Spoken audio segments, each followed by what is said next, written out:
really had a energetic, passionate practice today. I was excited for these guys to come out and practice like they did today under different weather conditions.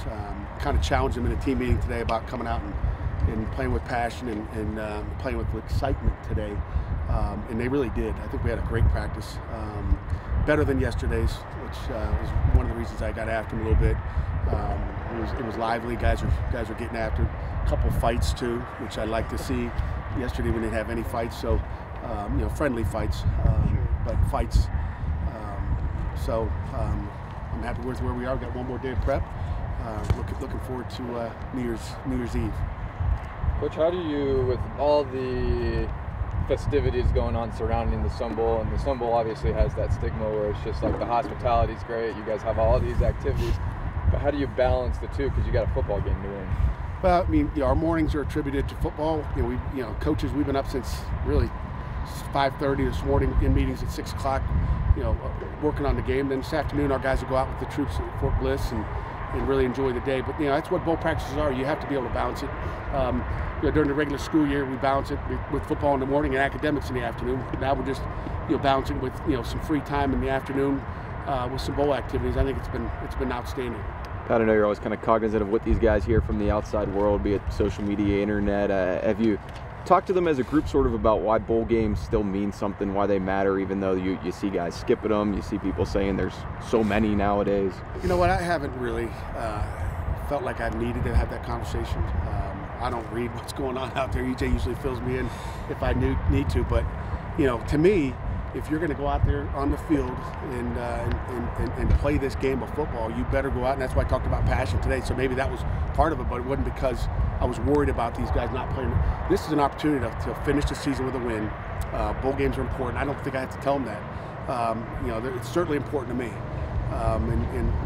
When hopefully our kids are talking the same language, and I don't know what it says out there. I don't read what's going on, but we get a chance to play a great Stanford football team in the Sun Bowl in a great atmosphere. I think first thing I did when I got here is put the kids in the car and we drove down to the Sun Bowl. I said I want to see where we're going to go play. I've never been here, and it was just a beautiful stadium, tucked in the mountains. I mean, I think it's just going to be exciting. I think our kids will be fired up as well.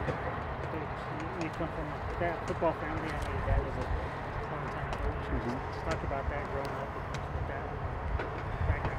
that. Yeah, six kids in the family, and 3 boys and 3 girls. I was the guy to be the coach, and I've just grown up loving this game, period. And the furthest I've been down here, playing, down, I guess, down in the El Paso or Albuquerque, New Mexico.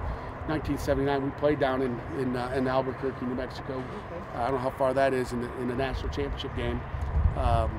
It's awesome. I don't think there's a better profession than to be a coach's kid, and that was a profession for me, and that's what drew the love for me in this game of football. Not only coaching but also playing. And that's kind of where you draw from your passion.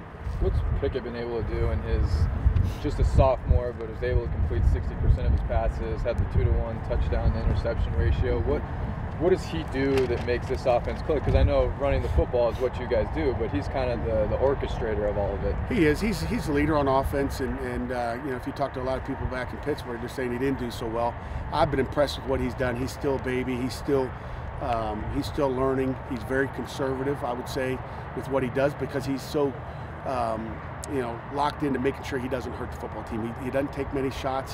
He doesn't take risks, and he took a couple really in that Clemson game, in the ACC championship game, which really hurt us, especially before the half. So we like his conservative play, and he plays within the offense, and that's what Kenny does best, and he's just going to continue to get better.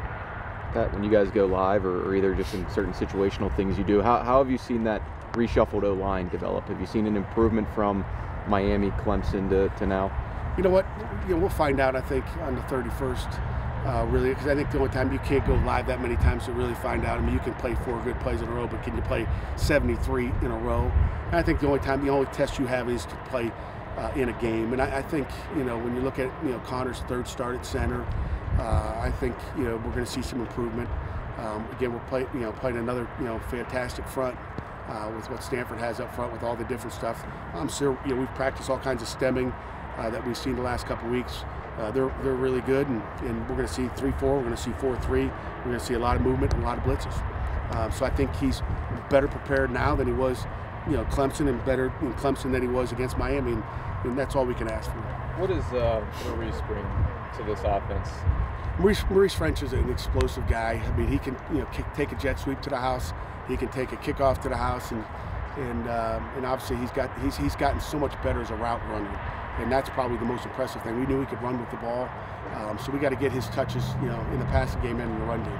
And then Briggs on defense. Yeah, Dennis is really our heartbeat on defense. I mean, he really is. He's our leader. We're gonna dearly miss him, in the locker room and on the field when he's done playing his last ball game. Dennis is a guy that's got an opportunity to go play an all-star game, turn that down. He's like, Coach, I'm going to go work. I mean, he knows what he wants to do. He's got a plan, and that's what Dennis has had a plan this entire season.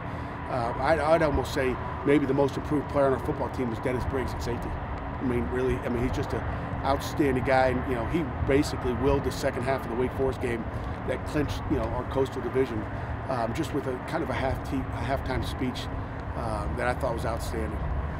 Kesman going to get a chance to kick at Sun Bowl Stadium before Monday? Yeah, we'll be in there tomorrow. Yeah, we'll be out there tomorrow. I guess Coach, just maybe talk about being a head coach. What's it been like for you? Kind of following your dad's. Being a head coach, obviously it's a dream come true. I want to win a championship. You want to be a coach of the year. You want to do something that your dad did.